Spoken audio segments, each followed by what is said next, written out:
శ్రీమాత్రే నమః. శ్రీ గురుభ్యో నమః. 2025 జనవరి మాసము నూతన సంవత్సరంలో జనవరి మాసంలో కన్యారాశి వారికి ఎలా ఉందో ఇప్పుడు మనం తెలుసుకుందాం.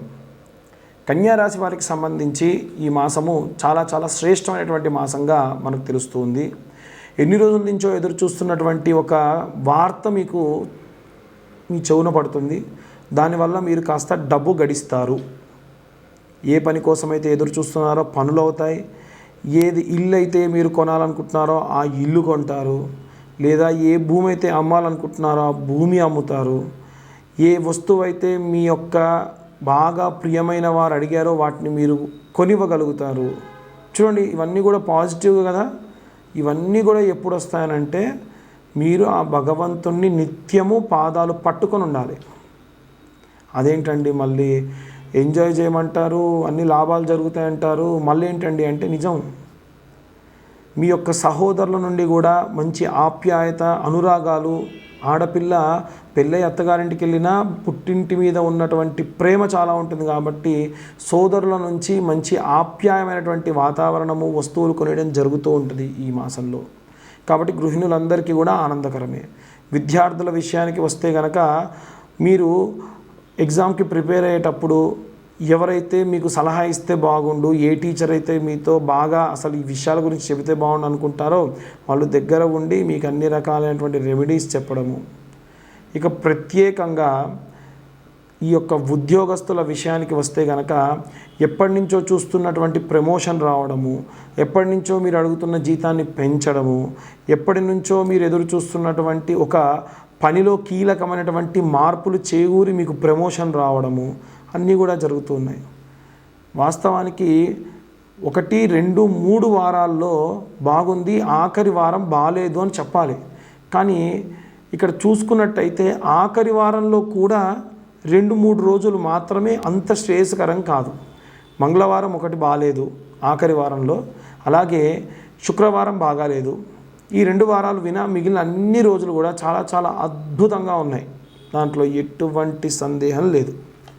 అయితే ఈ సినీ రాజకీయ రంగాల వారికి సంబంధించి ప్రముఖులను కలుసుకోవడము అంటే, ఉదాహరణకు చెప్పాలి అనంటే మన తెలుగు ఇండస్ట్రీలో ఉన్న హీరో ఎవరన్నా ఒకళ్ళు ప్రముఖ బాలీవుడ్ హీరోని కలుసుకోవడం, లేకుంటే తమిళ్ హీరోని కలుసుకోవడం, ఎన్ని రకాలైనటువంటి మార్పులు వీలైతే అన్ని మార్పులు చేయడం, వాళ్ళు మీకు ఏదైనా కావాలంటే మేము సహాయం చేస్తా అని చెప్పడం, లేదా ఇంకెవరన్నా కెమెరామెన్లు ఉన్నారు, ఎడిటర్లు ఉన్నారు, ఇప్పుడు మీరు పనిచేస్తున్న చిన్న సంస్థలో కాకుండా పెద్ద సంస్థలో మీకు అవకాశం రావడం, మీరు వెళ్ళడం, మిమ్మల్ని ఒక వ్యక్తి రిఫర్ చేయడం, ఇవన్నీ కూడా శుభ పరిణామాలే కదా.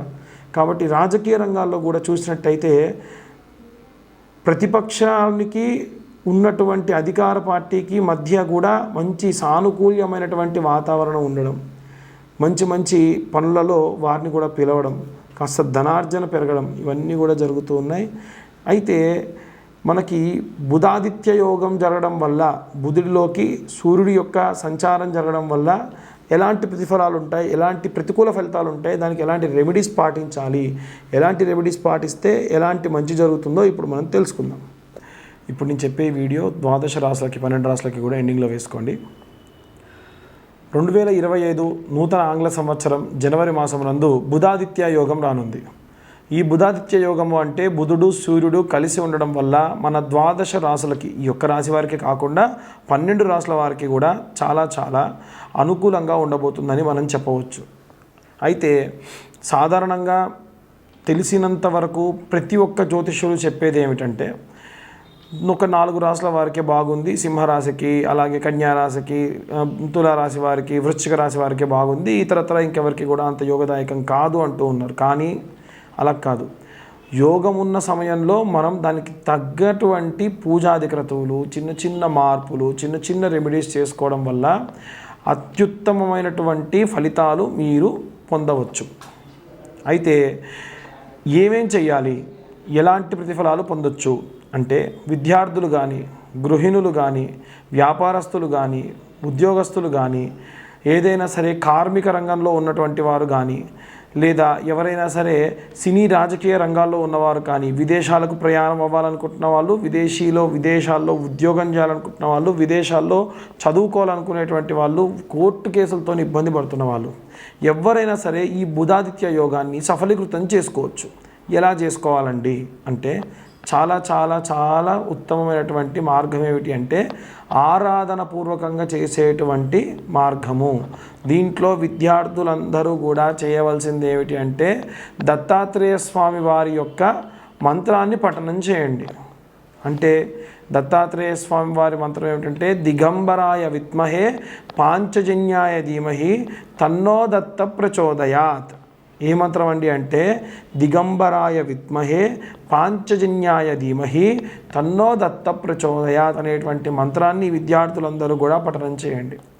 ఇక ఆడవారికి ప్రత్యేకంగా చెప్పేటువంటి ఒక మంత్రం ఏమిటి అంటే ఒకే ఒక్క మంత్రం, అయితే బీజాక్షరాలు చదవకూడదు. చాలా వరకు ఏంటంటే అందరూ బీజాక్షరాలు చదువుతారు, బీజాక్షరాలు అందరూ చదవకూడదు అంటారు. ఒకే ఒక్క బీజాక్షరాన్ని పఠనం చేయడం దోషం కాదు, మల్టిపుల్గా చదువుతారు కొంతమంది.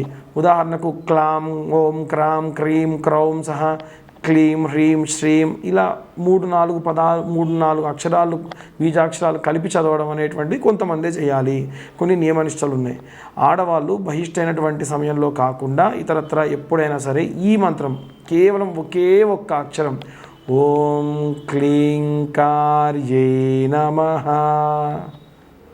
ఓం క్లీం కార్యై నమః అన్న మంత్రాన్ని వీలైనన్ని సార్లు పఠనం చేయండి. మీరు వంట చేస్తూ చేసుకోవచ్చు. మీరు సాధారణంగా ప్రశాంతంగా సాయంత్రం పూట అలా కొంచెం ఛాయ్ తాగి డాబాపైకి వెళ్ళి కూర్చున్నారు, ప్రశాంతంగా వాతావరణం ఉందంటే ఒక చాప వేసుకొని కూర్చొని ఓం క్లీం కార్యై నమః అన్న మంత్రాన్ని చదవండి. ఆడవాళ్ళందరూ చదవచ్చు, కేవలం బహిష్టైన సమయంలో మాత్రమే చదవకూడదు. ఉద్యోగస్తులు, వ్యాపారస్తులు, ఏ రంగంలో ఉన్న ఆడవారైనా సరే ఈ మంత్రాన్ని చదవండి. చాలా చాలా చాలా ఉత్తమమైనటువంటి ప్రతిఫలం దక్కుతుంది. అలా ఎలా చదువుతారండి ఆడవాళ్ళు బీజాక్షరాన్ని అంటే పేర్లు పెట్టుకోవచ్చే మనం. పేర్లు పెట్టుకోవడానికి లేని దోషము మంత్రం చదవడానికి ఎక్కడదండి. కాబట్టి ఎటువంటి తప్పు లేదు. అసలు మీరు పూజ చేసేదేమో శ్రీమూర్తి దేవతలనా, కానీ మంత్రం మాత్రం ఆడవాళ్ళు చదవకూడదా? ఎక్కడ న్యాయం? ఎక్కడా లేదు. ఆడవాళ్ళు బ్రహ్మాండంగా చదవచ్చు. ఇక ఉద్యోగస్తులు ఎవరైనా ఉంటే గనక నేను సాధారణంగా ఏదో నోటికి వచ్చింది అలా చెబుతున్నాడు అన్నట్టు కాకుండా ఇప్పుడు గ్రహస్థితి ఎలా ఉంది, ఇప్పుడు ఎలా అంటే నా దగ్గరికి వచ్చి జాతకాలు చూయించుకునే వాళ్ళందరికీ కూడా వాళ్ళ జాతకరీత్యా ఇప్పుడు నడిచే దశాకాలం ఏంటి, ఆ పలానా రాశి వారికి యుక్త వయసులో ఉన్నవాడికి అయితేనేమో ఈ దశ నడుస్తుంది, మధ్య వయసు కాడికి వచ్చేసరికి ఈ దశ నడుస్తుంది అన్న క్యాలిక్యులేషన్స్తోని, అంటే క్లియర్గా ఒక కేస్ స్టడీ చేసిన తర్వాతకి నేను మీ ముందుకు వస్తున్నా. చాలామంది అడుగుతూ ఉంటారు, ఎలా చెప్తారండి మీరు అలా మాస ఫలితాలు, అలా రాశి ఫలాలు ఎలా చెప్తారు, అలా చెప్పకూడదు కదా అంటే దానికి ఒక నిర్దిష్టమైనటువంటి కొలమానంతోనే చెబుతున్నాను, మళ్ళీ చెబుతున్నా. అలా ఉద్యోగస్తులందరూ కూడా చదవవలసినటువంటి మంత్రం ఏమిటి అనంటే ఓం గురు అరిష్టేతు సంప్రాప్తే గురు పూజాంచకారయేత్ గురుధ్యాన్నం ప్రవక్ష్యామి పుత్రపీడోపశాంతయే అనే మంత్రాన్ని చదవండి. ఇక మనకి గురు స్తోత్రము అని ఉంటుంది. ఇది విద్యార్థులు కానీ లేదా ఉద్యోగస్తులు కానీ ఈ యొక్క గురు స్తోత్రాన్ని చదవడం చాలా మంచిది. ఆదిశంకరాచార్యులు ఈ యొక్క గురు స్తోత్రాన్ని రచించడం జరిగింది. అయితే ఈ గురు స్తోత్రము చదువుతున్నా వింటున్నా చాలా ప్రశాంతత మీకు లభిస్తుంది. దానివల్ల మానసికమైనటువంటి ఒత్తిడి అనేటువంటిది లోను కాకుండా ఉంటారు.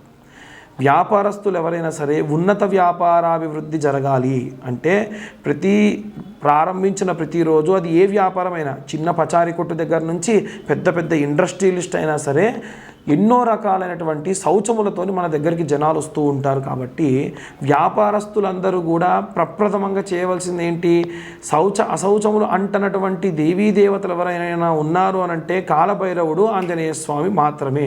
కాబట్టి కాలభైరవుడు అలాగే ఆంజనేయ స్వామి వారికి సంబంధించి కాలభైరవ అష్టకాన్ని చదవండి, హనుమాన్ చాలీసా చదవండి. ఈ మాసంలో విశేషమైనటువంటి ప్రతిఫలాన్ని పొందుతారు.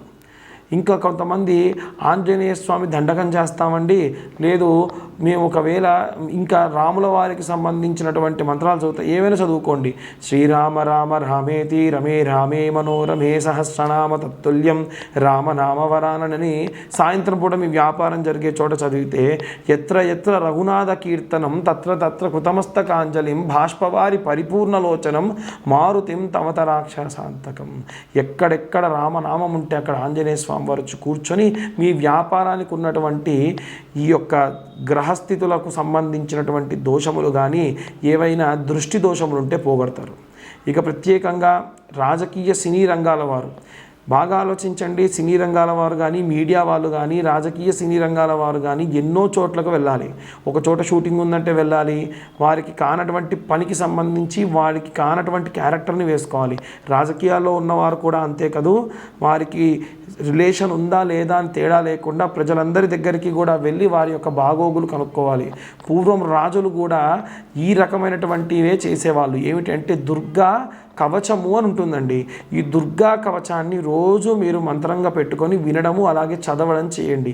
ఈ దుర్గా కవచం ఎలా ఉంటుంది, ఎలా ప్రారంభమవుతుంది అంటే, శృణోదేవి ప్రవక్ష్యామి కవచం సర్వసిద్ధిదం పఠిత్వా పాఠయిత్వా చ నరోముశ్చేత సంకటాత్ అనేటువంటి ప్రారంభమయ్యే శ్లోకంతో ఉంటుంది.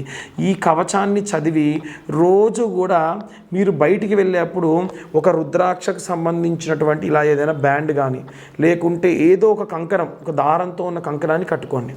బయటికి వెళ్ళేటప్పుడు ఈ కవచం చదువుకొని దాన్ని కట్టుకొని తర్వాతకు మళ్ళీ అలాగే వచ్చేసి అది విప్పేసి అక్కడ పెట్టండి. ఇది సినీ రాజకీయ రంగాల వారే కాకుండా ఏదైనా ఉద్యోగస్తులు, ఏదైనా బయట విదేశాలకు వెళ్ళాలనుకునేటువంటి ఉద్యోగస్తులు, లేదా ఏదైనా కోర్టుకు సంబంధించి పనులు ఉన్నటువంటి వాళ్ళు, విదేశాల్లోకి వెళ్ళేటువంటి విద్యార్థులు ఎవరైనా సరే ఈ యొక్క మంత్రాన్ని చదివి ఆ కవచాన్ని చేతికి కట్టుకొని వెళ్ళండి. మంచి మంచి శుభ ఫలితాలు పొందవచ్చు. ఇక ఇవన్నీ కూడా ద్వాదశ రాశుల వారందరూ కూడా పాటించవచ్చు. జాతకం గురించి మాకు ఫోన్ చేసే వాళ్ళు ఉచితంగా చెప్పమని కానీ, లేకుంటే వారు ఇచ్చేటువంటి డేట్ ఆఫ్ బర్త్ టైం లేకుండా చెప్పమంటున్నారు. డేట్ ఆఫ్ బర్త్ టైము లేకుండా, ఒక కొలమానం అనేది లేకుండా చెప్పడం కష్టం. కాబట్టి దయచేసి అందరికీ కూడా విజ్ఞప్తి, మీరు పుట్టినటువంటి తేదీ, సమయము, పుట్టినటువంటి ప్రదేశము, జాతకం గురించి అడిగేటువంటి వాళ్ళు మీ యొక్క పుట్టినటువంటి తేదీ, పుట్టినటువంటి సమయము, పుట్టినటువంటి ప్రదేశాన్ని పంపించండి. ఇది రాయడానికి గాను మాకు పట్టే సమయం 3 గంటలు పడుతుంది. కాబట్టి 1521 రూపాయలు తీసుకోవడం జరుగుతుంది. దాని ప్రకారంగా మళ్ళీ మీతో నేను గంట పాటు మాట్లాడడం కూడా జరుగుతుంది. అందరికీ కూడా ఆంగ్ల నూతన సంవత్సర శుభాకాంక్షలు.